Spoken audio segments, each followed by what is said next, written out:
This is a podcast about understanding counseling and how it works in everyday life.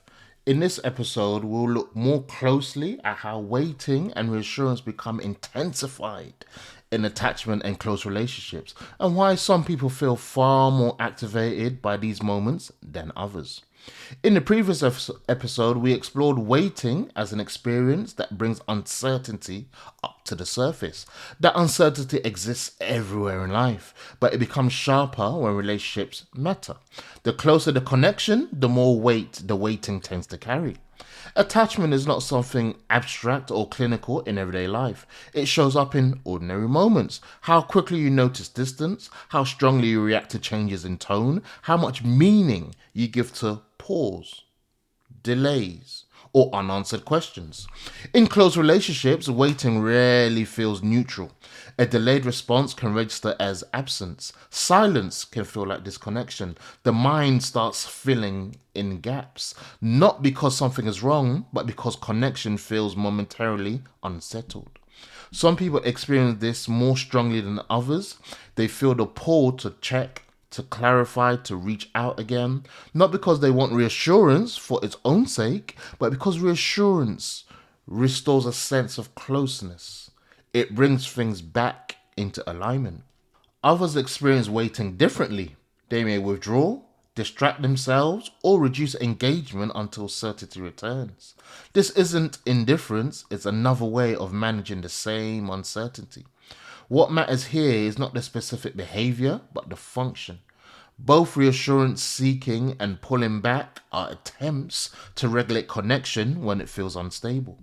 These patterns often develop early through repeated relational experiences. Over time, the nervous system learns what to expect from closeness and distance. When something feels familiar, the system responds quickly, sometimes before thought catches up. This is why reactions feel out of proportion to the situation. You might know, logically, that a delay means nothing, and yet your body reacts anyway. Attachment responses are not driven by logic, they are driven by learned expectation of connection.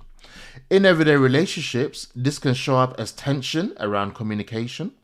One person wants clarity quickly, the other needs space. One feels unsettled by waiting, the other feels pressured by reassurance seeking. Both are responding to attachment needs, even if neither would describe it that way. Waiting becomes especially activating when it touches on questions of availability. Are you there for me? Are we okay? Am I still important? These questions often sit underneath reassurance seeking, even when they're not consciously articulated. This helps explain why reassurance rarely settles things for long in close relationships. The reassurance answers the surface question, but the deeper need for consistent felt connection remains.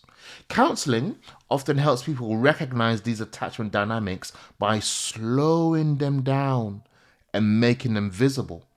When people see that their reactions are patterned rather than personal failures, they often become less critical and more curious.